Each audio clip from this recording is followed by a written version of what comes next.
जोहार, जय मुल्यों मैं संकेत और आप देख रहे हैं एमएन टीवी। आज हम खानकाए नोमानिया में है जो नेरल में है और हमारे साथ राष्ट्रीय मुस्लिम मोर्चा के सरपरस्त हज़रत मौलाना सज्जाद नोमानी साहब है। उनके साथ हम भारत में चल रहे जो किसान आंदोलन है या उत्तर प्रदेश के आने वाले आगामी चुनाव है, मुस्लिमों की परिस्थिति है, उनके हालात है, उस पर चर्चा करेंगे। और इसके अलावा हमारे साथ एमएन टीवी के मुख्य संपादक कुमार काले सर है। हम उनका स्वागत करते हैं, नोमानी साहब का भी स्वागत करते हैं और सबसे पहले तो शुक्रिया अदा करते हैं कि उन्होंने हमारे लिए समय निकाला, एमएन टीवी के लिए समय दिया उन्होंने। सर, आप किसान आंदोलन में भी गए हैं। किसान आंदोलन पिछले 7 महीनों से लगातार चल रहा है, आप वहाँ पर गए, कैसा अनुभव रहा आपका उस आंदोलन को देखते हुए? और अभी 7 महीने के बाद आप उस आंदोलन को कैसे देखते हैं? खासकर उत्तर प्रदेश के चुनाव है इस साल 2021 में 5 राज्यों के विधानसभा के चुनाव हुए, उसमें भी उन चुनावों में भी किसान आंदोलन का असर देखने को मिला। तो आने वाले 2022 के विधानसभा के जो चुनाव है उस पर क्या असर होगा इस किसान आंदोलन का? देखिए, मैं तो किसान आंदोलन को अब सिर्फ किसान आंदोलन नहीं मानता, वो तो देश की आज़ादी की लड़ाई है। देश में इस वक्त जो कॉरपोरेट सेक्टर का वर्चस्व आ गया है और वो डिक्टेट कर रहे हैं लेजिस्लेशन में, कानून वो बनाकर ऑर्डर करते हैं कि ये कानून बनना चाहिए, और वो कॉरपोरेट सेक्टर जुड़ा हुआ है विदेशी ताकतों से। तो जो फार्मर के कानून बने, उनको शायद ये लगता था कि फार्मर समझ नहीं पाएंगे इन कानूनों के जो आगे चलकर असरात पड़ने वाले हैं, कि पहले फसलें ही नहीं, ज़मीन ही किसानों के हाथ से चली जाएगी। इस बात को किसानों ने समझ लिया और शायद उसकी एक वजह ये थी कि किसानों की बहुत सी औलादें वो अमेरिका में पढ़ रही हैं और एग्रीकल्चर साइंस पढ़ रही हैं, और वो इस बात को वहाँ पर देख रहे हैं कि इस वक्त दुनिया में जितने बड़े इन्वेस्टर्स हैं और कॉर्पोरेट सेक्टर्स हैं, वो अब न गोल्ड पर पैसा लगा रहे हैं, न पेट्रोल पर पैसा लगा रहे हैं, वो अब सब ज़मीनें खरीद रहे हैं। पूरी दुनिया का सबसे बड़ा इस वक्त एग्रीकल्चर लैंड का मालिक बिल गेट्स है। हम लोग बिल गेट्स को सॉफ्टवेयर के हैसियत से जानते थे, लेकिन अब पता चला कि सबसे ज़्यादा बड़ा किसान दुनिया में वही है। तो ये कोई एक फ्यूचर के लिए पूरी एक प्लानिंग है कि फूड क्राइसिस पैदा किया जाए, सारी ज़मीनें अपने कब्ज़े में कर ली जाएं और उसके ज़रिए से पॉलिटिक्स को भी डिक्टेट किया जाए। इकोनॉमी को तो किया ही जाए, लेकिन इंटायर वर्ल्ड के एक पॉलिटिकल सिस्टम को पूरी तरह मैनिपुलेट करके एक नया वर्ल्ड ऑर्डर बनाया जाए। इस बात को फार्मर्स ने समझ लिया और मैं उनको मुबारकबाद देता हूँ कि उन्होंने 7 महीने से जिस तरह संघर्ष कर रहे हैं, जिस तरह आंदोलन चला रहे हैं, उसने पूरे देश में एक मैसेज भेजा है। और ये मसला पूरा पंजाब और हरियाणा का नहीं रह गया, अब ये पूरे देश के किसानों के अंदर भी बात पहुंची और उसके ज़रिए से पूरे देश के मजलूमों में, मज़दूरों में, शोषित लोगों में, SC ST में, माइनॉरिटीज़ के अंदर ये गोया एक तरह से नया एक जोश पैदा हो गया कि हमको अपने डेमोक्रेटिक और फंडामेंटल राइट्स, जो हमारे मौलिक अधिकार हैं, उनके लिए हमको लड़ना पड़ेगा, हमको आंदोलन चलाना पड़ेगा। ये एक बहुत बड़ा अचीवमेंट है। और 7 महीने तक लगातार बैठने के बाद अब जो उनका इरादा है साफ, वो कम से कम 2024 तक उनका आंदोलन ऐसा चलता रहेगा, ये वो कॉल दे रहे हैं। और हम देख रहे हैं कि फिर से लाखों किसानों की दिल्ली पर आमद फिर से शुरू हो गई। तो मैं तो उम्मीद करता हूँ कि कुछ अच्छा नतीजा इस आंदोलन का आज नहीं तो कल निकल कर रहेगा। सर, जैसे 7 महीने से आंदोलन लगातार चल रहा है, 11 बार सरकार की किसानों के साथ वार्ता भी हुई, मगर सरकार जो है अपने एजेंडे पर अड़िग है और अपनी बात से पीछे हटने के लिए राज़ी नहीं, और उसके बावजूद भी कहती है कि हम किसानों से बात करने के लिए तैयार हैं। अब इस स्थिति में उस आंदोलन का आने वाले समय में क्या असर होगा? क्या लगातार बैठना यही उसका समाधान होगा? मेरी डायरेक्टली संयुक्त किसान मोर्चे के लीडर से बातचीत हुई जी, और उनसे भी मैंने ये प्रश्न किया, तो वो कहते हैं कि वो जो वार्ता होती है वो सिर्फ एक ड्रामा होता है। वो बात ही नहीं करते उस मुद्दे पर। जो किसानों की मांगे वो हैं। कहते हैं अमेंडमेंट को छोड़ दीजिए, इसमें अमेंडमेंट कुछ नहीं होगा, बाकी बातें हम बात कीजिए। तो हम लोग क्या उनसे बात करें, कोई वो सुनने को तैयार नहीं है। और ये वो भी समझ गए हैं कि ये जो हमारी भारत की हुकूमत है ये आज़ाद हुकूमत नहीं, ये कहीं और से डिक्टेट हो रही है। तो इसीलिए मैं इसको आज़ादी की लड़ाई कर रहा हूँ। मैंने ये बात यूँ ही नहीं कही है, मुझे मालूम है कि इसमें विदेशी ताकतों का, वर्ल्ड बैंक का, IMF का क्या रोल है। तो अब ये आज़ादी ही की लड़ाई है। जो पहले भी जो आज़ादी की लड़ाई लड़ी गई थी तो एक कारतूस के इशू पर लड़ी गई थी ना, जाट ही उसमें बड़े पैमाने पर, उसमें नॉर्थ जाट इंडिया ही में थे बड़े और वही पैमाने कारतूस का मसला था, इतना सा मसला था। और फिर वो पूरे देश में एक, तो ये कोई इशू होता है, लेकिन वो इशू ही दरअसल पूरी असल सच्चाई को ऊपर ले आता है। तो मुझे यकीन है कि ये इशू जो है ये बन गया। अब ये सब की देश से मोहब्बत करने वालों और इस देश से प्यार करने वालों और इस देश को एक शक्तिशाली और आज़ाद देश बनाने वालों की अब ये ड्यूटी है कि इस आंदोलन को आज़ादी की लड़ाई में तब्दील कर दें और सब मज़दूरों को, मजलूमों को, गरीबों को और सब जो भी SC ST समाज के लोग हैं, जो ट्राइबल्स हैं, जो माइनॉरिटीज़ हैं, जिन सब के बुनियादी हुकूक छीने चले जा रहे हैं, अब वो सब इकट्ठा होकर इस आंदोलन को मजबूत करें। किसान आंदोलन के जो नेता रहे टिकैत जी, उन्होंने मुजफ्फरपुर में जो कांड हुए थे उसको लेकर भी बयानबाजी की थी। उन्होंने उस बात के लिए भी अपना शोक बताया था कि हमसे वो बहुत बड़ी गलती हुई। अब उस गलती पर उन्हें पछतावा भी जो है उन्होंने बहुत बार किया। और आंदोलन के दौरान भी उन्होंने ये बात बार बार कही कि मुस्लिम भाइयों ने उस आंदोलन को बड़े पैमाने पर समर्थन दिया, लंगर की व्यवस्था की, काफ़ी सारी मदद वहाँ पर की और वो पूरी ताकत से मुस्लिम उस आंदोलन के समर्थन में भी रहे। तो ये जो टिकैत साहब का ये जो अनुभव आया वो किस तरह? मैं मुबारकबाद देता हूँ इन टिकैत भाइयों को, नरेश को भी और राकेश को भी और भी लोगों को, जिन्होंने मंच पर खुल्लम खुल्ला अपनी गलती को स्वीकार कर दिया। गलती इंसानों ही से होती है। बड़ा इंसान वो होता है जो गलती को स्वीकार कर ले और फिर उसको रिफॉर्म करे, ज़रा करेक्शन करे। मुझे पूरी उम्मीद है कि अब पश्चिमी उत्तर प्रदेश से लेकर हरियाणा और मेवात तक के सारे इलाके में जितने हमारे जाट भाई और बहनें और जाट नौजवान बसते हैं, उन सब ने ये रियलाइज़ कर लिया है कि यह हमें संघ परिवार ने बेवकूफ़ बनाया। हमने उनको ऑलमोस्ट 98% वोट किया और उसके बाद उन्होंने सबसे पहले छुरा हम ही मारा। तो वो बहुत ज़ख्मी हैं और धोखा खा चुके हैं। अब वो उसको समझता हूँ उसको करेक्ट करने की इरादा कर चुके हैं और यहाँ तक कि वो बंगाल में भी गए और बंगाल के इलेक्शन में उन्होंने बहुत ही एक्टिव रोल प्ले किया। उसका फ़ायदा ये हुआ कि बंगाल के किसानों की भी समझ में पूरी समस्या आ गई। तो वो लोग, तो मैं समझता हूँ आज और अच्छा है, मुस्लिम जाट और नॉन मुस्लिम जाट या मुस्लिम किसान और नॉन मुस्लिम किसान, इनके दरमियान जो एक ज़बरदस्त दरार पड़ गई थी संघ परिवार और बीजेपी की कोशिश से, जिसका फ़ायदा पहुंचा बीजेपी को। और अब मुझे लगता है कि अगर लोगों के अंदर ये अवेयरनेस लाई जाती रही तो यूपी के आने वाले चुनाव में बीजेपी को काफ़ी नुकसान उठाना। जैसे चौधरी चरण सिंह के समय में जो जाटों का भाईचारा था सभी कम्युनिटी के साथ में, खास तौर पर वो एक किसान नेता से भी ज़्यादा एक बहुजन नेता के तौर पर खड़े होते थे यार, एक सेकुलर लीडरशिप के तौर पर उनको माना जाता था और अपने आप को उन्होंने आखिर तक उस तरीके से बना भी रखा था। तो ये हम कह सकते हैं क्या कि ये उसकी एक आने वाले समय में बड़ी गहरी असर, मतलब गहरा प्रभाव होगा।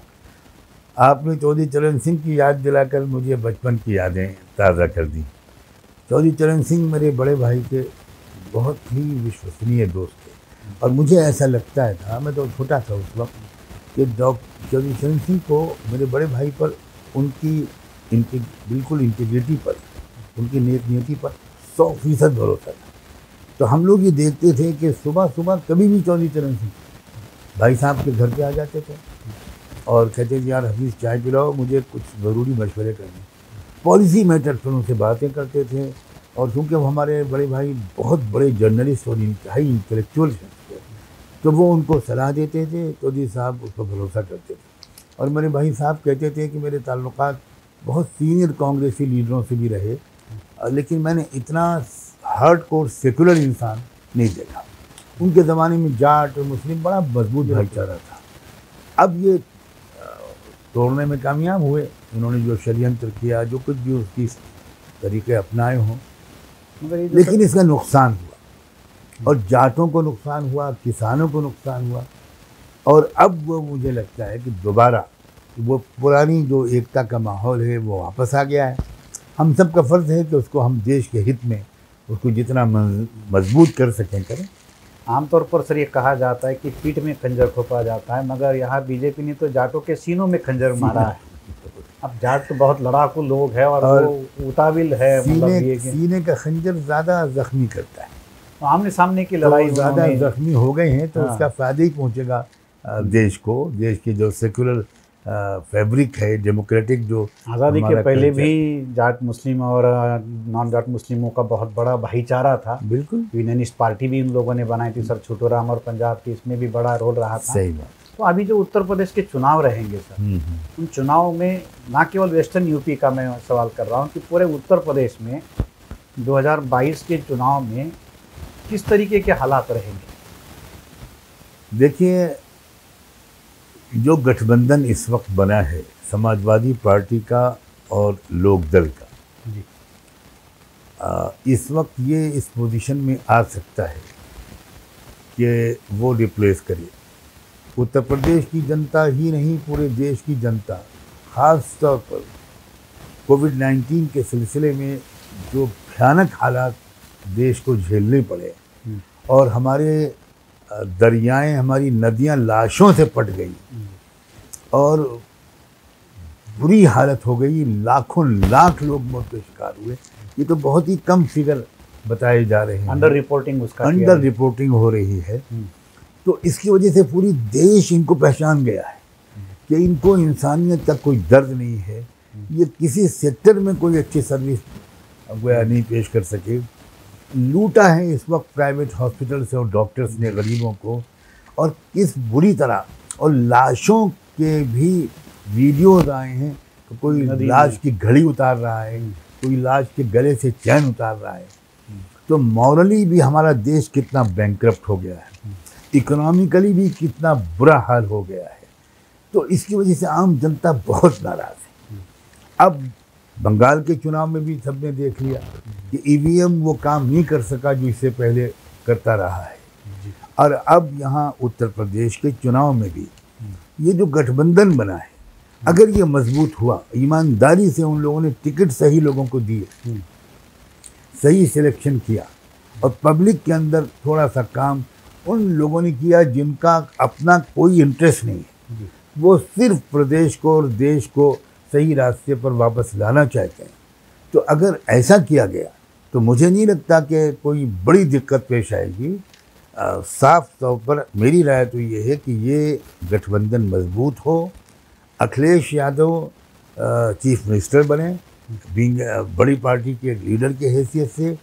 मगर अखिलेश यादव हो या जयंत चौधरी हो, इनको भी ज़रा समाज के जो रियल रिप्रेजेंटेटिव लोग हैं, जो ग्राउंड लोग ग्रास लेवल पर काम कर रहे हैं, तो उनके जो जिनके पास, उनसे उनको संपर्क करना चाहिए।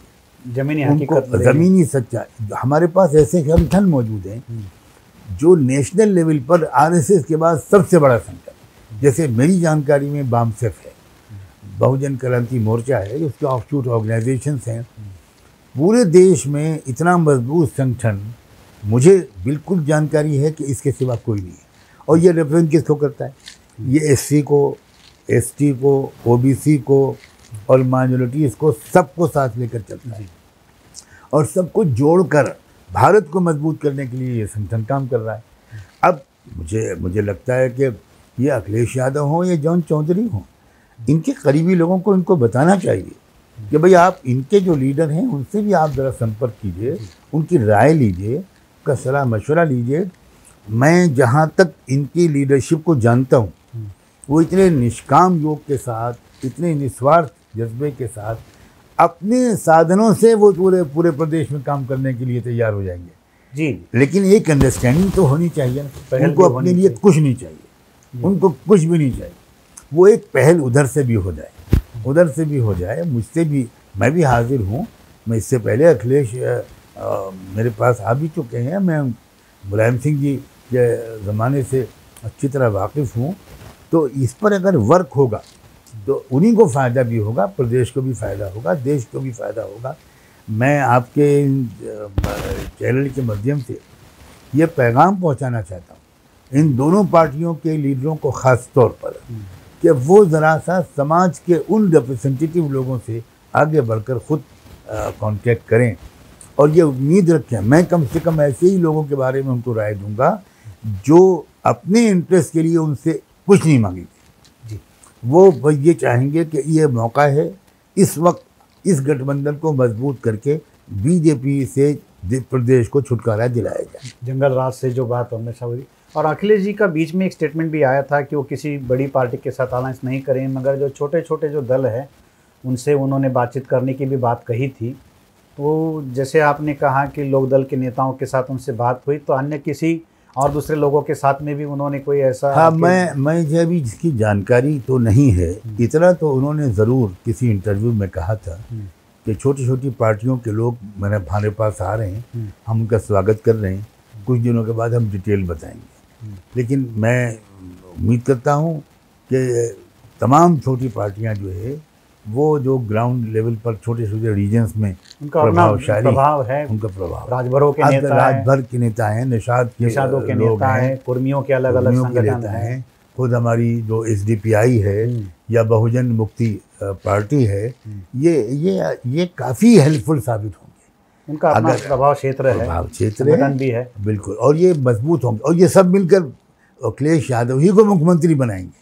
इनका अपना कोई चेहरा सामने नहीं होगा। ये यही चाहेंगे कि समाजवादी पार्टी और लोक दल का जो गठबंधन है ये मजबूत हो, और फिर आगे चलकर सरकार बनाने के बाद फिर जो रियल इश्यूज़ हैं उनको सब मिलकर एड्रेस करके वो गरीबी को, महंगाई को और मजलूम पर होने वाले अत्याचार को, इसको दूर करें। जी बिल्कुल सर। अब जहाँ तक उत्तर प्रदेश के 4-4.5 साल का जो कार्यकाल रहा है, जंगल राज के काउंटर में बीजेपी ने वो प्रचार जब 2017 के चुनाव में किया था, 4.5 साल बीत चुके हैं, एक टर्म पूरी होने वाली है योगी सरकार की। इस 4-4.5 साल को आप कैसे देखते हैं? अब मेरे पास तो सच्ची बात है वो शब्द ही नहीं है। इस जो पीरियड गुजरा है इसकी निंदा करने की। सारा प्रदेश गवाह है। आप देखो कौन सा सेक्टर है जहां हम कह सकें कि कोई पॉजिटिव इम्प्रूवमेंट, कोई डेवलपमेंट हुआ है। लॉ एंड ऑर्डर का क्या हाल है? रोज़ खबर आती है कि यहाँ मॉब लिंचिंग हो गई, आज यहाँ पकड़ के मार लिया, अरे इस बूढ़े आदमी की दाढ़ी काट दी गई। आज तक नहीं पता चला कि ये लोग कहीं पर जेल भेजे गए। आज तक नहीं पता चला कि कोई कानून ने अपना काम किया। तो इसका मतलब ये है कि जो गुंडे किस्म के लोग हैं उनको खुली छूट दे दी गई, उनको सिग्नल दे दिया गया है कि तुम जो चाहो करो, तुम रेप करो। अब वो क्या हुआ, वो रेप का जो इंसिडेंट हुआ था, हाथरस का, जो हाथरस का, अब वहाँ जर्नलिस्ट जो उसको कवर करने के लिए जा रहे थे वो जेल में पड़े हुए हैं। उनके ऊपर क्या क्या लगा दिया गया, NSA भी लगा दिया गया कि उनकी कोई सुनवाई ना हो सके। तो बदतरीन दर्जे का जुल्म हो रहा है। यानी सच्ची बात ये है कि एक ऐसा आदमी जो धार्मिक चोला पहने हुए महंत कहलाता है, कम से कम उससे तो उम्मीद शायद नहीं थी बहुत से लोगों को कि वो इस लेवल पर नीचे उतर जाएगा। तो मैं तो ये समझता हूँ कि बीजेपी को भी नुकसान ही पहुँच रहा होगा इससे। तो ये बदतरीन काल है। मुझे उत्तर प्रदेश का इतना बुरा हाल शायद इससे पहले कभी नहीं हुआ होगा जितना इन दिनों में हो। जी, अभी जो चर्चा है सोशल मीडिया पर खासकर वो ये है कि अमेरिका में जॉर्ज फ्लॉयड, इस काले व्यक्ति की हत्या की गई एक वाइट पुलिस वाले के द्वारा, और उसको 13 महीने के बाद ही जो है न्याय मिल गया। जिसने वो हत्या की, जिसने वो काम किया, वो पुलिस अफसर जो है उसको 22 साल की सज़ा सुना दी गई। वही उसी प्रकार का काम जो है भारत में भी हुआ।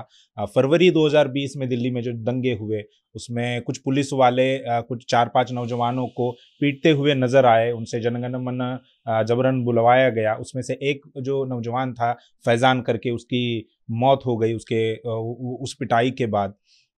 लेकिन उस पर, उन पुलिस वालों पर कोई एफआईआर नहीं, कोई कार्रवाई नहीं, और बल्कि उनको पहचाना भी नहीं गया कि वो पुलिस वाले हैं कौन। तो जहां तक उत्तर प्रदेश की बात है, क्या देश में भी वही हालात है? ऐसा मतलब जो केंद्र की सरकार जो 7 साल से कार्यरत है। देखिए, देश के हालात कहीं बहुत बेहतर हों ऐसा तो मुझे कोई भी रीजन नहीं नज़र आता। यही सब कुछ इसी तरह की मिलती जुलती बातें बिहार में हो रही हैं। बिहार में रोज़ अत्याचार की खबरें आ रही और कोई कंट्रोल नहीं है बिहार की सरकार का, बल्कि ज़ाहिर है कि पर्दे के पीछे से प्रोत्साहन मिलता होगा। कर्नाटक का जो खबरें आ रही हैं, कर्नाटका में जो पहले कभी ऐसा नहीं होता था, वहाँ भी इस तरह की चीज़ें चल रही। और उसकी देखो एक सीधी वजह ये समझ में आती है, एक तो उनका अपना एजेंडा कि वो तो नफ़रत और खौफ और भय की बुनियाद पर ही उनका कैलकुलेशन ये है कि वो इसी बुनियाद पर सत्ता पर काबिज हो सकते हैं। वो रियल इश्यूज़ को एड्रेस करना उनके मतलब मिट्टी में नहीं है। वो शुरू से जो उनका प्रोग्राम है वो दरअसल डिवाइड एंड रूल का है। और अब जबकि दूसरी समस्याएं उभर कर सामने आ रही हैं, जैसे कोविड-19 के सिलसिले के जो चैलेंजेस सामने आए, तो उसको छुपाने के लिए, उधर से अटेंशन को डाइवर्ट करने के लिए, तवज्जो को हटाने, कोरोना जिहाद भी घोषित कर दिया करने के लिए तो उन्होंने उसको भी कम्युनल कर दिया। वो हर चीज़ को जिहाद ही समझ रहे हैं। और उधर से तवज्जो को हटाने के लिए पे दर पे रोज़ाना इधर पिछले ख़ास तौर पर 2-3 हफ्ते से ऐसी ही घटनाएं हो रही हैं कि इश्यूज़ बदल जाएं और पब्लिक की मानसिकता जो है मीडिया के द्वारा असली इश्यूज़ की तरफ से बिल्कुल हटाकर और धर्म परिवर्तन की तरफ और फलां की तरफ और फलां की तरफ और फलां की तरफ और आईएसआई की फंडिंग की तरफ और टेररिस्ट ऑर्गेनाइजेशन से फलां लोगों की लिंक हैं, इसकी तरफ इतना उन खबरों को चलाया जाए कि लोग पूरा भूल जाएं जो भी रियल इश्यूज हैं। चंद सालों में जो इस सरकार का फेलियर सामने आया, उधर से तवज्जो हट जाए और लोग एक मरतबा फिर हिंदू मुस्लिम इसी में उलझ जाएं। जब तक वोट पड़े तब तक ये मसला बाकी रहे। वोट डालने के बाद फिर हमको 5 साल देखेंगे क्या करना है। जी, आपने धर्मांतरण का जो एक अभी उल्लेख यहाँ पर किया है, बीजेपी शासित जो राज्य है वो धर्मांतर विरोधी कानून ला रहे हैं, इसको आप कैसे देखते हैं? देखिए, ये हमारे फंडामेंटल राइट है, ये बहुत इम्पोर्टेंट मसला है। हमारा कॉन्स्टिट्यूशन जब बन रहा था तो बहुत लंबे डिबेट्स हुए थे इस किस्म के इश्यूज़ पर, और हम सच्ची बात है कि सैल्यूट करते हैं उन तमाम फोर फादर्स को जिन्होंने कॉन्स्टिट्यूशन ड्राफ्ट किया। मेरे हाथ में कॉन्स्टिट्यूशन की कॉपी है। अब आर्टिकल 25 क्या कहता है, उसकी जो ये फंडामेंटल राइट्स के चैप्टर के अंदर है और उसमें जो हेडिंग है वो right to freedom of religion. अब आर्टिकल 25 कहता है कि freedom of conscience and free profession, practice and propagation of religion, subject to public order, morality and health, and to the other provisions of this part, all persons, जरा तवज्जो कीजिएगा, all persons are equally entitled to freedom of conscience and the right freely to profess, practice and propagate। खुद अपना मजहब कोई अपनाएं, उस पर अमल करें और उसका प्रचार करें, ये तीनों मौलिक अधिकार हैं। तो अब कोई भी बंदा, कोई क्रिश्चियन हो जाए, कोई हिंदू हो जाए, कोई सिख हो जाए, कोई मुस्लिम हो जाए, ये हमारा कॉन्स्टिट्यूशन इसको बिल्कुल अलाउ करता है। मगर अब आप देखिए कि इस कॉन्स्टिट्यूशन के फंडामेंटल राइट के ख़िलाफ़ कानून बनाए जा रहे हैं और एडमिनिस्ट्रेशन को पावर दिया जा रहा है कि आप इसको मैनिपुलेट करके बैक डोर से इधर से उधर से ये साबित करने की कोशिश करो कि ये जो धर्म परिवर्तन इस बंदे ने किया है ये लालच की वजह से किया, ये ज़ोर ज़बरदस्ती करके किया गया। अब वो साबित करेगा। अच्छा, साबित करने के लिए भी आप उसको मौका इसलिए नहीं देते कि आप उस पर UAPA लगा देते हैं, आप उस पर NSA लगा देते हैं। और इससे पहले मीडिया ट्रायल के ज़रिए से इस कदर बदनाम कर देते हैं उसको, बिल्कुल बगैर किसी सबूत के, और 2-4 साल 5 साल के बाद कोर्ट उसको बाइज्जत बरी कर देता है। बरी करने की खबरें नहीं आती, वो कोई खबर नहीं देता। तो ये इनकी बात चल रही है। लेकिन मैं एक बात ये समझता हूँ, मुझे आपके चैनल के माध्यम से ये कहने का दिल चाह रहा है कि हमारे जो देश का असल मसला है वो इस बहाने अब ये बहस का मौजू बन जाए, अब इस पर डिबेट हो जाए, अब इस पर पूरे मुल्क के अंदर रेफरेंडम करा लिया जाए। अब पूरे मुल्क के अंदर जो हमारी वो संगठनें हैं, जो मजबूत संगठन हैं, वो बाकायदा इसको अपना इशू बनाएं, एक अवेकनिंग चलाएं कि भाई हमारा मौलिक अधिकार है, इसको कोई छीन नहीं सकता, इसको हम किसी को छीनने की इजाज़त बिल्कुल नहीं देंगे। हाँ, कोई अगर ज़ोर ज़बरदस्ती करेगा हम ज़रूर कानूनी कार्रवाई करेंगे।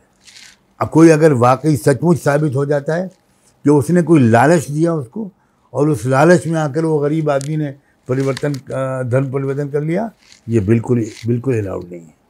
लेकिन आप आज तक भी तो साबित नहीं कर सके कि एक भी बंदा जिसने कोई अपना रिलीजन बदला हो, कभी साबित नहीं हुआ कि उसको कोई ज़ोर ज़बरदस्ती करके किया गया।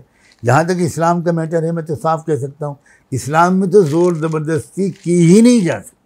ईसाइयों पर भी सर ये आरोप लगातार लगते रहे, ईसाइयों को भी इस तरीके से टारगेट किया जाता है। बल्कि मैं तो ये सजेस्ट करूँगा, अच्छा है कि आपके इस चैनल के माध्यम से मेरा ये सजेशन पहुँच जाए बामसेफ और इन जैसी दूसरी ऐसी जो तहरीकें हैं, इनकी ऑफशूट्स, कि ये पूरे देश में देशव्यापी आंदोलन चलाए, इसको मुद्दा बनाकर कि हमारे इस मौलिक अधिकार को कोई छीन नहीं सकता। और वो तमाम लोग जो कन्वर्ट हुए हों, जैसे आप तो बाकायदा ये कहते हैं कि कन्वर्टेड माइनॉरिटीज़, आपका तो ये नाम ही है ना कि जो लोग कन्वर्ट हुए SC ST से, OBC से, और वो बन गए ईसाई या मुस्लिम या कुछ, तो आप उनको भी तो शामिल करते हैं ना। इसका मतलब ये हुआ कि जो लोग और रिवर्ट हैं या कन्वर्टेड हैं, उनका एक संगठन बने और उनकी अपनी आवाज़ हो कि भाई हमने अपनी मर्ज़ी से ये धर्म परिवर्तन किया है। हम डंके की चोट पर कहते हैं कि हमने न कोई लालच में किया है, न किसी ने हमको मजबूर किया है। नहीं, वो तो उनका मामला जो है कि जो पहले कन्वर्ट हुए उनको लेकर उनका कोई कहना अभी नहीं है। जो लोग नए तरीके से बनाए जा रहे हैं या जिनको नए तौर पर, जैसे अभी दिल्ली में 2 मौलानाओं को गिरफ्तार किया गया, एक मुफ्ती साहब भी उसमें है, और उनके ऊपर ये आरोप लगा है कि उन्होंने 1000 से ज़्यादा लोगों को कन्वर्ट किया, पैसों का लालच दिया। यहाँ तक कि ये बात हुई कि 350 से ज़्यादा जो मतलब फिजिकली डिसेबल जो बच्चे हैं उनका भी कन्वर्जन किया गया, और उनके ऊपर आरोप लगे। अभी महाराष्ट्र में कल बीड जिले में उस संदर्भ में 2 गिरफ्तारियाँ भी हुई है।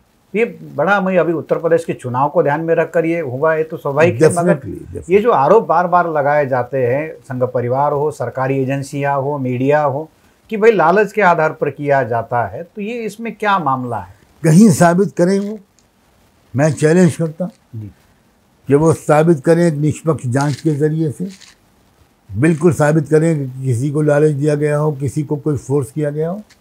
ये जो फिज़िकली हैंडीकैप लोग थे वो तो खुद आकर अपनी टीवी चैनलों पर अपनी कहानी सुना रहे हैं, वो खुद डिनाई कर रहे हैं इस बात को। लड़कियां जो कन्वर्ट हुई, हाईली एजुकेटेड बच्चियां, और उन्होंने कहा कि मैंने अध्ययन किया, मैंने स्टडी दिया, MBA है, PhD वाले स्कॉलर है, वो सब पढ़े लिखे लोग हैं, ऐसा कुछ नहीं है कि कोई उनको मिसगाइड कर दे। और ये जो सेंटर है, मैं पर्सनली बहुत करीब से जानता हूँ उमर गौतम को। दूसरे साहब जो हैं काजी जहांगीर साहब, मेरा उनका पर्सनल कुछ ज़्यादा कोई परिचय मुझे याद नहीं आता, लेकिन उस इंस्टीट्यूशन के जो असल डायरेक्टर हैं वो तो उमर गौतम है। वो तो मैं आपसे सच कहता हूँ कि मुझे अपनी पूरी ज़िंदगी में जो बहुत ही अच्छे, आइडियल, पायस, नेक लोग मिले हैं, उनमें से एक उमर गौतम। बहुत ही अच्छा इंसान है, बहुत सॉफ्ट स्पोकन, बहुत सॉफ्ट हार्टेड, और उसका सिर्फ एक काम था, क्योंकि इसमें एक मसला ही आता है कि जो इंसान कुछ कन्वर्ट होता है, अब मान लीजिए वो इसने इस्लाम कबूल किया, तो अब उसको लीगल डॉक्यूमेंटेशन कराना ज़रूरी होता है। अब वो हर आदमी जानता नहीं कि इसका लीगल डॉक्यूमेंटेशन मैं कैसे कराऊं, तो इसमें एक ऑफिस उसने खोल लिया कि भाई जो अपनी मर्जी से मुसलमान हुआ हो, कहीं पर भी हुआ, अगर वो चाहता है कि लीगल डॉक्यूमेंटेशन में हम उसको कुछ हेल्प कर दें, गाइड कर दें, तो हम हाजिर हैं। तो किसी किस्म की कोई शायद फीस चार्ज किए बगैर वो लोग उनकी खाली मदद कर देते, भाई आपको ये फॉर्म भरना होगा और ये आपको कलेक्टर के यहाँ जाना होगा और जाकर उसके सवालों का जवाब देकर आपको ये करना होगा, ये वाला हलफनामा हम उसका एक फॉर्मेट आपको देते हैं, इस तरह का हलफनामा आप अपने वकील से तैयार कराइए। इस तरह की एक हेल्प, तो ये तो पब्लिक की मदद है ना भाई जी। और एक तरह से ये एक चैरिटी वर्क है, एक सोशल वर्क है और उसका कोई कानून उसमें रुकावट नहीं डालता। वो आदमी ये करता था। एक शख्स को भी उसने, इवन उसकी फैमिली अभी तक उसको हिंदू है, जो ठाकुर फैमिली का है, तो वो परिवार के लोग तो इस्लाम नहीं लाए और बड़े अच्छे संबंध हैं उनके, वो सारे लोग भी उनके आपस में मिलते जुलते रहते हैं। तो ये बिल्कुल झूठ है और मुझे यकीन है कि कुछ तकलीफ बर्दाश्त करने के बाद, चुनाव खत्म होने के बाद में कुछ मामला ये हो सकता है। मसला बिल्कुल चुनाव का है, इसमें कोई शक नहीं है। उनको एजेंडा बदलना है। पब्लिक माइंड पर जो मसला गोया इस वक्त भारी अंदाज से पड़ा हुआ है, उसको बदलना चाहते हैं। पब्लिक के अंदर ये हिंदू मुस्लिम कन्वर्जन, इस्लाम धर्म परिवर्तन, लालच, ज़बरदस्ती, ये उनको इलेक्शन तक उसको मेंटेन रखना है ताकि लोग वोट जब डालें तो वो किसान की हैसियत से भी ना डालें, मज़दूर की हैसियत से भी ना डालें, गरीब की हैसियत से भी ना डालें, बल्कि वो बस एक कट्टरपंथी हिंदू बनकर वोट डालें। बस उनको वोट के टाइम तक उनको हिंदू बनाए रखना है। जो आपने अपनी बात कही कि हिंदुत्व का मुद्दा है, तो मैं उत्तर प्रदेश की राजनीति को अभी आने वाले समय में चुनाव हो रहे हैं, तो क्या ये हिंदुत्व का एजेंडा भी फिक्स हो गया है? हिंदू के अलावा दूसरा कोई वोट डालने के लिए एजेंडा नहीं है? या जो बैकवर्ड क्लास जो उत्तर प्रदेश में बहुत बड़ा है, जैसे केशव प्रसाद मौर्य है या बैकवर्ड क्लासेस के जो नेता है, बीजेपी ने खुलकर उनके साथ धोखेबाजी की है। अभी भी वो स्टूल पर ही बैठे, कुर्सी के ऊपर बैठने का अभी भी 4.5 साल होने के बाद भी उनको अधिकार नहीं मिला। तो क्या ये पिछड़ा वर्ग जो है, जैसे अखिलेश जी भी उसको रिप्रेजेंट करते, अनुप्रिया पटेल भी है, राजभर है, निषादों की भी अलग अलग पार्टियां हैं, तो ये पिछड़ा वर्ग जो है आने वाले 2022 के चुनाव में किस तरीके पर वोट डालेगा? देखिए, आपने बहुत ही इम्पोर्टेंट सवाल किया है। मैं ये कहने के पोजीशन में अपने को पाता हूँ कि देश का भविष्य बड़ी हद तक इसी पिछले वर्ग के हाथ में। ओबीसीज की पॉपुलेशन सबसे ज़्यादा है और ओबीसीज अगर जब तक ये एक ब्राह्मणिकल एक दबाव के अंदर से नहीं निकलते, ये अपनी आइडेंटिटी, इतनी बड़ी संख्या होने के बावजूद वो अपनी आइडेंटिटी को भूले हुए, ये उनकी जिम्मेदारी है और ये स्टेज इस देश में अब आ गया है।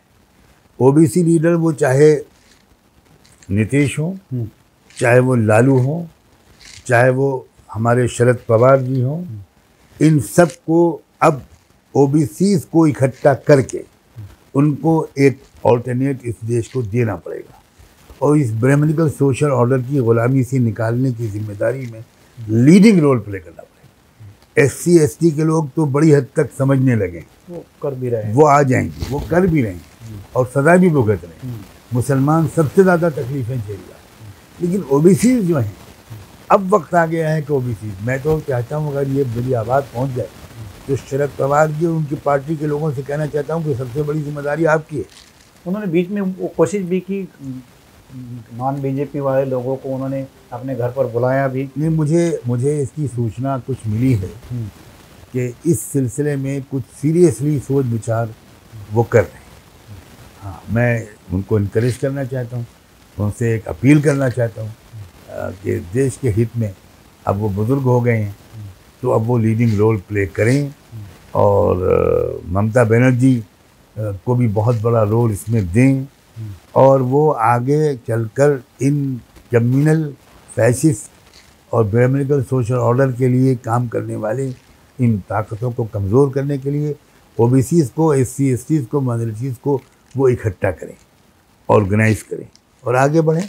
उत्तर प्रदेश के चुनाव में बैकवर्ड लोगों को क्या एजेंडा लेकर चलना चाहिए? देखिए, वहाँ के जो इश्यूज़ हैं, वहाँ के जो असल मसाइल हैं, जैसे हेल्थ केयर, एजुकेशन, जो किसानों को उनके हक मिलने चाहिए। किसानों को गन्ने के दाम नहीं मिलते, किसानों को फसलों के दाम नहीं मिलते। किसान अब वहाँ भी सुसाइड करने को सोचने लगे। अभी उधर सुसाइड का कल्चर ज़्यादा नहीं आया था, लेकिन अब वहाँ भी शुरुआत हो गई। पंजाब का किसान अगर सुसाइड करने लगे तो ये तो सबसे ख़तरनाक बात।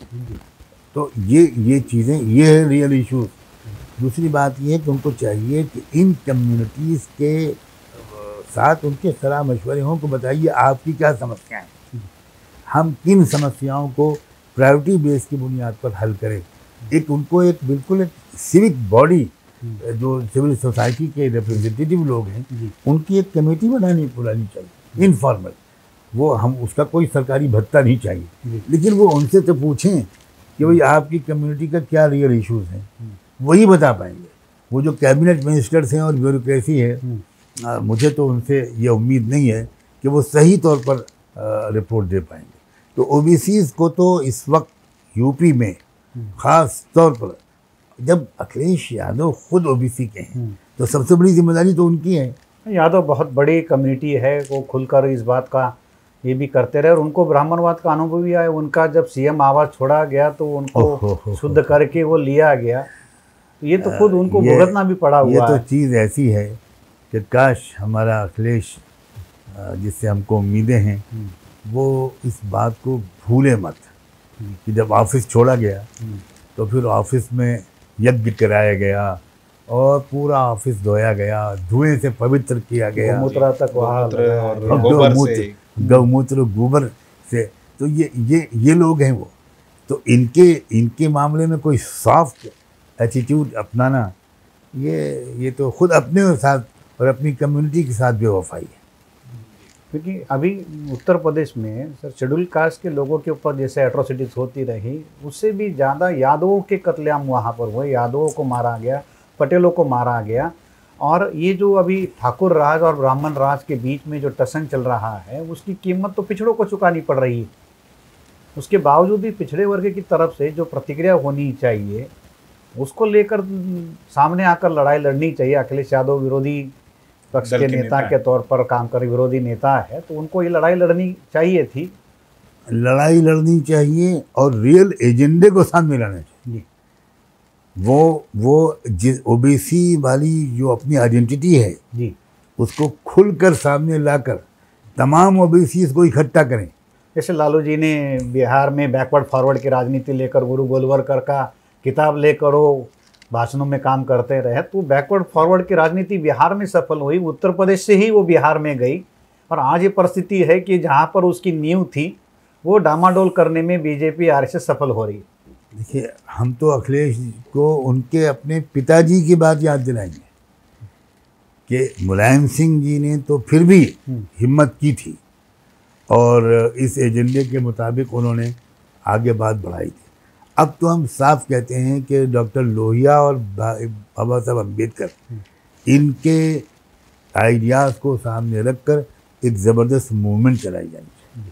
और एक बात, जब मूवमेंट का शब्द मेरी ज़बान से निकला तो मैं कह दूँ, एक ट्रेजडी ये रही है कि मूवमेंट्स के ज़रिए से लोग सत्ता तक पहुँचे, लेकिन जब कुर्सी पर बैठ गए तो मूवमेंट बंद कर छोड़, मूवमेंट को भूल गए।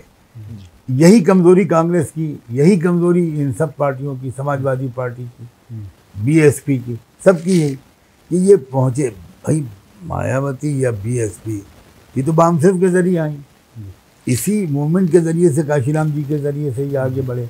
लेकिन जब सत्ता में आ गए तो सबसे पहला काम ये किया कि मूवमेंट बंद कर दी। यही समाजवादी पार्टी से गलती हो रही है कि वो मूवमेंट नहीं चलाते। अगर इधर मूवमेंट चल रही है संघ परिवार की तरफ से, बीजेपी की तरफ से, हर कच्चे पक्के घर का दरवाज़ा खटखटाया जा रहा है और आउटरीच है, एक एक बंदे के पास जा रहे हैं और उनको अपनी जहरीली विचारधारा से प्रभावित कर रहे हैं। अब इधर से कोई मूवमेंट चलती नहीं।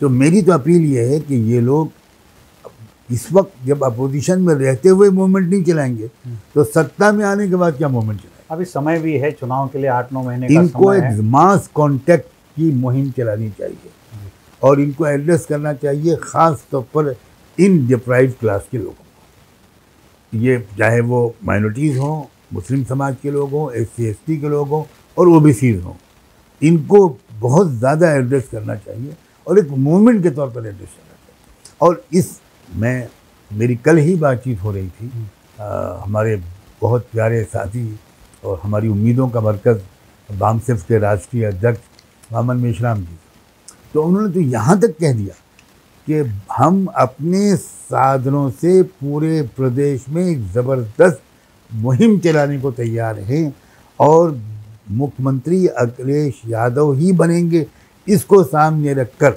हम पूरे प्रदेश में काम करने को तैयार हैं। किसी किस्म की मदद हमको उनसे नहीं चाहिए, लेकिन हम ये ज़रूर चाहते हैं, हमको ये इत्मीनान हो जाए कि वो जब सत्ता में आएंगे तो फिर वो OBCs के लिए भी और SC STs के लिए भी, माइनॉरिटीज़ के लिए भी वो उनके रियल इश्यूज़ को एड्रेस करेंगे।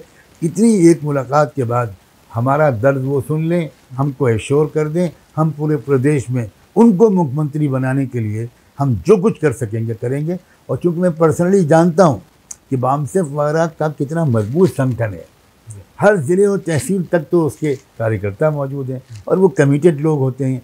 अगर उनके दरमियान खुद मोहम्मद मेश्राम उतर गए और उनके और भी साथी उतर गए तो इसका ज़बरदस्त फ़ायदा उन्हीं को तो पहुँचेगा। तो मैं समझता हूँ अच्छा है, खुदा करे कोई बंदा ये रिपोर्ट उन तक पहुँचा दे कि समाज के जेन्युइन और मुखलिस लोग आपकी मदद करने को तैयार हैं, इस शर्त पर कि आप रियल इश्यूज़ को आगे जाकर आप ज़रूर एड्रेस करें। अभी उत्तर प्रदेश के चुनाव को लेकर बीजेपी ने योगी का चेहरा दोबारा सामने रखा हुआ है। संघ परिवार भी योगी की ही लीडरशिप को इस्टेब्लिश करने के काम पर लगा हुआ है। 4.5 साल से जो उनकी इमेज ख़राब थी उसको दोबारा रिकन्स्ट्रक्ट करके उनके नाम पर ही चुनाव लड़ने की बात हो रही है। तो फिर अगले चुनाव में योगी के मुकाबले में भी एक कोई अपोजिशन का चेहरा होना चाहिए जो इस बात को लेकर काम करे। और जैसे अपनी विचारधारा की बात कही तो उसके पास भी एक अपनी बहुजन विचारधारा वाला मामला हो, तभी तो उसको रोकने लायक होगा। नहीं तो चुनावी एजेंडा या जो मैनिफेस्टो होता है वो तो केवल प्रचार का मुद्दा होता है, मगर ज़मीनी स्तर पर विचारधारा का मुद्दा लेकर कोई लड़ाई लड़ने वाली बात हो, उसके लिए कोई पहल करने के लिए आपकी तरफ से कोई पहल हो। अब मैं तो ये कोशिश करूँगा अपनी बिसात के मुताबिक कि अखिलेश लीडिंग रोल प्ले करें, एक साफ चेहरा सामने आए क्योंकि चेहरा तो सामने लाना पड़ेगा। ये बात जो मुझे सुनने में आ रही है, मैं कहाँ तक सही है मैं नहीं कह सकता, कि शायद ये तय किया गया है कि उत्तर प्रदेश के चुनाव में मोदी का चेहरा सामने लाने के बजाय योगी का चेहरा सामने लाया जाएगा। अगर बीजेपी वाले ये समझते हैं कि मोदी के चेहरे से बंगाल में नुकसान हो गया और योगी के चेहरे से यूपी में फ़ायदा होगा, तो मुझे लगता है कि बहुत गलत इन्फॉर्मेशन है। जितना लोग परेशान हमारे प्रधान सेवक से हैं, उतना ही परेशान और उससे ज़्यादा परेशान योगी से। कहाँ कौन सा प्लस पॉइंट है योगी का, मेरी तो समझ में बिल्कुल नहीं आया कि अगर उन्होंने ये स्ट्रेटजी बनाई है तो इस स्ट्रेटजी से उनको कैसे फ़ायदा पहुँचेगा। योगी का चेहरा भी कुछ साफ सुथरा तो है नहीं, हर एतबार से योगी का चेहरा। और डॉक्टर कफील के साथ क्या किया उन्होंने, वहाँ से शुरुआत हुई कि बच्चों को बचा रहा है वो आदमी और दौड़ भाग करके वो ऑक्सीजन सिलेंडर ला रहा है। उस वक्त तो देश को ऑक्सीजन सिलेंडर्स की अहमियत उतनी मालूम भी नहीं थी जितनी कोविड-19 के दौर में मालूम हो गई। किस मुसीबत से वो ऑक्सीजन सिलेंडर ला रहा है, कोई आरोप उनके ऊपर साबित नहीं हो सका और बिल आखिर हाई कोर्ट से बाइज्जत बरी हुए, इतनी मुद्दत तक जेल में रहने के बाद, 2 बार जमानत होने के बाद में भी उनको रिहानी किया गया। तो योगी का चेहरा कहाँ कैसे लोग ये समझते हैं। मगर वो आक्रामक हिंदुत्व वाली जो बात चलती है, जो अनपढ़ आदमी हो या पढ़ा लिखा आदमी हो, आज वो राम मंदिर का नारा लगा रहा है, 370 की बात कह रहा है, वो वहाँ पर गोकशी के लिए जो कानून बनाए जा रहे हैं उसकी बात कह रहा है, वो इस मुद्दे पर वो डालना चाहता है।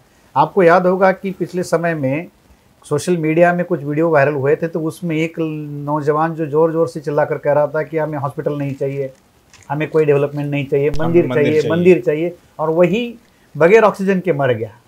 वो मरने के लिए राज़ी है, मगर वो ये बात कह रहे कि नहीं हमें जो है मंदिर चाहिए। तो वो जो मुद्दा जो उनके दिमाग में बैठा हुआ है आक्रामक हिंदुत्व का, और एक ब्रांड बनाकर योगी को प्रेजेंट किया जा रहा है। तो उस स्थिति में योगी को ही एक पॉपुलर मॉडल के तौर पर, एक लीडर के तौर पर रखा जा रहा है, तो उसको डिस्टेबलाइज करना या उसको वहाँ से अगर मतलब वो जो काउंटर करना है तो उसके लिए क्या परिस्थिति होगी? देखिए, परिस्थिति डिपेंड करेगा सबसे ज़्यादा इस बात पर कि कितना जहन साफ है अखिलेश का और जयंत चौधरी का। मेन अपोजिशन भी, कांग्रेस का तो कोई बहुत बड़ा मेजर रोल है नजर आता नहीं, लेकिन कांग्रेस को भी मेरा बहुत मुखलिसाना मशवरा ये होगा कि वो उत्तर प्रदेश के अलावा दूसरे प्रदेशों में जहाँ इलेक्शन होने वाले हैं वहाँ वो अपना पूरा जोर लगाएं। उत्तर प्रदेश में वो इसी गठबंधन को मजबूत करें, जो गठबंधन वहाँ बना हुआ है उसी को वो मजबूत करें। अगर कांग्रेस वाकई चाहती है कि देश इस तबाही के रास्ते से पर जाने से ज़रा रुक जाए। अब जहाँ तक ये बात है कि योगी के चेहरे को लाकर वो हिंदुत्व का जो एक जुनून है वो लोगों के ऊपर हावी करने में कामयाब हो जाएंगे, ये डिपेंड करता है इस बात का कि इसको काउंटर कैसे करते हैं अखिलेश, कैसे करते हैं ये लोकदल वाले, और कैसे और लोगों का सहयोग लेते हैं। क्या उसका मुकाबला सॉफ्ट हिंदुत्व है?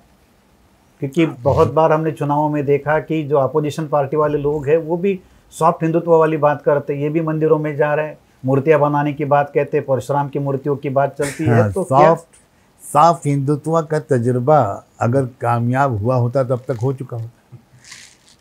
जिस जगह पर सॉफ्ट हिंदुत्व का तजुर्बा कामयाब हुआ है, कोई एक एग्जांपल दे। कांग्रेस ने सॉफ्ट हिंदुत्व का रास्ता शुरू से इख्तियार किया हुआ है, और इस दौरान तो बहुत ज़्यादा उसको प्रोपिगेट किया गया। कोई जनेऊ दिखा रहा है, कोई कुछ कर रहा है, कोई कुछ कर रहा है, कहाँ फ़ायदा पहुँचा उनको? बंगाल में सर ममता बनर्जी के द्वारा भी चंडी पाठ कहा गया, उन्होंने भी काली माता का नारा लगाया, ममता बनर्जी दुर्गा पूजा की बात करती रही। तो वो हिंदुत्व का जो मुद्दा है, सॉफ्ट हिंदुत्व का, ममता बनर्जी के द्वारा भी वहाँ पर चलाया गया। अभी उत्तर प्रदेश में भी ये बात जो है कि वो ये मान कर चले बैठे हुए हैं कि भाई हम हिंदू के तौर पर अगर नहीं आएंगे तो ये जो पिछड़ों का जो बड़ा सा वोट है वो हमसे खिसक ना जाए, या तो फिर हम अगर सेकुलर की बात करें तो हमारे ऊपर हम मुस्लिमों का तुष्टीकरण कर रहे हैं। ये आरोप भी लगने के डर की वजह से वो खुलकर इन बातों का समर्थन नहीं कर रहे हैं। ये डर तो उनको अंदर से निकलना पड़ेगा, निकलना होगा, वरना उन्हीं को नुकसान होगा, एक बात। दूसरी बात ये कि कुछ हिंदू रिचुअल्स करना और हिंदुत्व ये दो अलग अलग चीज़ है। तो ये तो वो हिम्मत नहीं कर पा रहे कि अपने हिंदू रिचुअल्स को भी सामने लाना छोड़ दें। वो थोड़ा बहुत इनको ये करना पड़ता है, जैसे ममता बनर्जी को। लेकिन आप देखिए कि जहाँ तक आइडियोलॉजी की बात है, वहाँ ममता बनर्जी को आप शायद ये माने कि उसने जितनी बहादुरी के साथ इस हिंदुत्व, जो हिंदुत्व असली है, उसका मुकाबला किया। हाँ, वो हिंदू, उसने ये दिखाने की ज़रूर कोशिश की कि मैं हिंदू हूँ, लेकिन हिंदुत्व को तो बहुत सख्त उसने अपोज किया। उसने तो ये तक साफ साफ कह दिया, ये बात भी उसने छुपाई नहीं, कि मैं जब स्टूडेंट थी तो मैंने किन किताबों को पढ़ा। उसने साफ कहा कि मैं बहुत ज़्यादा प्रभावित हुई पैगंबर हज़रत मोहम्मद साहब की सीरत पढ़कर, और मैंने ये देखा कि वो तो बिल्कुल गरीबी की ज़िंदगी गुजारते थे, वो बिल्कुल सादगी की ज़िंदगी गुजारते थे। उन्होंने कभी ठाट बाट नहीं किया, वो कभी महल बनी रहे, और उन्होंने इतनी बड़ी क्रांति बर्पा की। ये बात उसने खुल्लम खुल्ला कही, और मैंने फिर उसके बाद उसी को नमूना बनाकर अपना लाइफ स्टाइल चुना। मैं आज तक चीफ मिनिस्टर के हाउस में नहीं गई, मैं अपने 2 कमरों के फ्लैट में रहती हूँ, मैं सादा साड़ी पहनती हूँ और हवाई चप्पल पहनती हूँ। तो मैं उसने इस बात को भी नहीं छुपाया। तो हमको थोड़ा सा इस बात को रिकग्नाइज करना चाहिए कि उसका हिंदुत्व वो नहीं है, जो परिवार प्रोपोगेट करता है। हाँ, जो प्रोपोगेट करता है वो नहीं है। उसको तो हम हिंदुत्व कह भी नहीं सकते, वो हिंदू धर्म है, हिंदुत्व नहीं है। यही, लेकिन इससे यही बातें अगर अखिलेश और ये लोग भी कहें ना, खुल्लम खुल्ला कहें कि हम हिंदू हैं लेकिन हिंदुत्व के खिलाफ हैं, ये बात वो कहेंगे तो उसी से उनको फ़ायदा पहुंचेगा। लेकिन इसके लिए एक हिम्मत चाहिए ना, हर आदमी के अंदर तो वो चीज़ होती नहीं। लेकिन हम लोग कोशिश करें, हमारा फ़र्ज़ है कि हम उनको हिम्मत दिलाएं और उनको ग्राउंड रियलिटीज़ बताएं कि आप जो इस किस्म का एटीट्यूड अदा करते हैं उससे आपको नुकसान ज़्यादा पहुंचता है या फ़ायदा। कभी आप ईमानदारी के साथ इसकी तुलना कीजिए। आप कुछ वोट जो आपको कुछ मिल जाते हों तो कितने वोट खो देते हैं आप इसकी वजह से, कभी उसको भी तो आप कंपेयर कीजिए।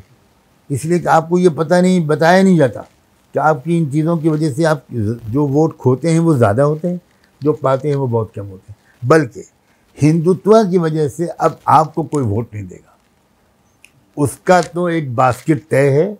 जो उस मिजाज के लोग हैं, आप 1000 मंदिर जाएं, आप जनेऊ 1000 दिखाएं, वो आपको वोट नहीं देगा। वो आपको दूसरे वोटों से महरूम जरूर कर देगा। चाहे लखनऊ हो या नोएडा हो, बीजेपी वो सीटें बीजेपी को ही जाती हैं, उसी को जाती है। सवर्णों का वोट जो है हमेशा लखनऊ में या नोएडा में जो प्राइम सिटी जो अखिलेश के समय में बनी या बहन जी के समय में बनी वही जाता है। नुमाइश साहब, आपसे अभी चुनाव को लेकर एक आखिरी सवाल मैं करना चाहूँगा कि अभी 2022 के चुनाव का असर 2024 के लोकसभा के चुनाव पर होने वाला है। पहले ये कहा जाता था कि दिल्ली का रास्ता उत्तर प्रदेश होकर जाता है, मगर अभी हालात ये है कि उत्तर प्रदेश ही एक ऐसी बिसात बन गया है, ऐसा एक माहौल बना है कि वो लखनऊ में बैठकर दिल्ली के फैसले कर रहा है। पहले होता था कि दिल्ली को जाना है तो लखनऊ से जाना पड़ता था, मगर आज दिल्ली के फैसले लखनऊ कर रहा है। और इतने बड़े प्रदेश में 400 से ज़्यादा विधानसभा की सीटें हैं, अगर यहाँ पर बैकवर्ड राजनीति सफल होती है या वो बीजेपी को रोकने में सफल होती है और उसका बड़ा प्रभाव अगर वो बनाते हैं, बड़ी करारी हार जैसे बंगाल में हुई, अगर उस तरीके के हार अगर उत्तर प्रदेश में बीजेपी को मिलती है तो 2024 में उसका बहुत बड़ा असर होगा। और इसके लिए देश भर के सारे जो संघी विचारधारा से परेशान लोग या ब्राह्मणवाद से पीड़ित लोग हैं, वो ये उम्मीद भी लगा कर बैठे उत्तर प्रदेश के जनता से भी।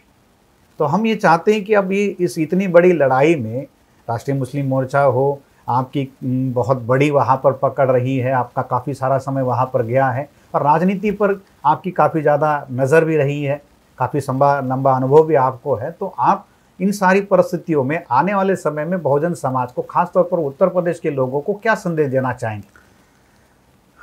देखिए, मैं तो ये कहना चाहूँगा कि इस वक्त बहुजन समाज से ताल्लुक़ रखने वाले हर व्यक्ति और हर संगठन की बहुत बड़ी जिम्मेदारी। इस वक्त हमारे दरमियान अगर आपस में कुछ माइनर इश्यूज़ पर डिफरेंस ऑफ ओपिनियन है भी, तब भी हम दिल्ली को और देश को बचाने के लिए इकट्ठा हो जाए। तो पहले तो एक लाइक माइंडेड लोगों की आपस में एक सलाह मशवरा होना चाहिए, जो कम से कम इस मुद्दे पर सहमत हो। एक कॉमन मिनिमम प्रोग्राम हो कि भाई इन फासिस्ट फोर्सेस से हमको देश को बचाना है। तो ये आपस में हमारा सलाह मशवरा हो और एक जॉइंट स्ट्रेटजी बने, मिलकर तय करें कि हमको क्या करना है। ये जितनी जल्दी हो उतना अच्छा है। मैं तो मशवरा दूंगा अपने बहुजन समाज के कुछ ऐसे जेन्युइन लीडरशिप को कि वो इनिशिएटिव ले और अपने संगठनों के अलावा दूसरे जो संगठनाएँ हैं या संगठन हैं, ऑर्गेनाइजेशंस हैं, तो उनके लीडरों को कहीं पर हम लोग इकट्ठा हों और इकट्ठा होकर इसकी एक जॉइंट स्ट्रेटजी बनाएं। मैं समझता हूं कि ये चीज़ अब ज़्यादा मुश्किल नहीं है। आपको एक थिंक टैंक के तौर पर पूरा देश देखता है, आपसे काफ़ी सारी उम्मीदें हैं, आपके चाहने वालों लाखों की संख्या में है और वो देश भर में बड़ी संख्या में लोग आपको फॉलो करते, मुस्लिम्स है, नॉन मुस्लिम्स है, बड़े पैमाने पर आपको फॉलो करने वाले लोग हैं। एक थिंक टैंक के तौर पर आपको आज माना जाता है, तो आप जो भी बात कहोगे उसका असर तो बहुत बड़े पैमाने पर होगा, वोटर्स के ऊपर भी होगा, वहाँ के जो इंटेलेक्चुअल्स है उनके ऊपर भी होगा, मासेस के ऊपर भी होगा। तो आपने जो बात कही एक बहुत बड़ी बात है और इसके लिए बड़े पैमाने पर अभी जो संगठन जिनसे आप बात कर रहे हैं उनको समय भी है, 8-9 महीने का समय है। अखिलेश जी के बारे में भी आपने बात कही कि अखिलेश जी को भी ये वक्त का तकाजा समझने की ज़रूरत है और अपने से बाहर निकलकर ज़मीनी हकीकत समझने की ज़रूरत है। इसके लिए पहल करने के लिए आपने जो बातें कही, हम हमारे दर्शक साथियों से भी ये कहेंगे कि वो इन बातों को समझे, उत्तर प्रदेश की जनता को भी इससे सबक सीखने को, उनको अमल करने के लिए मौका मिले। मैं इतना आपसे कह दूं कि मैं तो जानता हूं कि मेरी बिसात क्या है, कितना छोटा आदमी हूं, लेकिन मैं लाइक माइंडेड लोगों से संपर्क कर रहा हूं और ख़ुशी है मुझे कि बहुत ही पॉजिटिव रिस्पांस मिल रहा है। हो सकता है थोड़े दिनों के बाद कुछ आपको कोई ख़बर मिले कि कुछ लोग इकट्ठा हुए और उन्होंने कोई स्ट्रेटजी बनाई। अभी तो मेरी कोशिश इंडिविजुअल कॉन्टेक्स्ट की हद तक है और शायद कुछ शेप ले वो कि वो एक थोड़ी सी इनफॉर्मल सी आपस की हमारी कुछ बैठक हो और फिर एक जॉइंट एफर्ट यूपी में हम शुरू कर सकें। हम उम्मीद करते हैं कि जितने भी आपके चैनल के देखने वाले हमारे भाई और बहन हैं, नौजवान हैं, वो कम से कम हमारे लिए दुआएं तो करेंगे कि हमारी ये कोशिश कामयाब। जी बिल्कुल।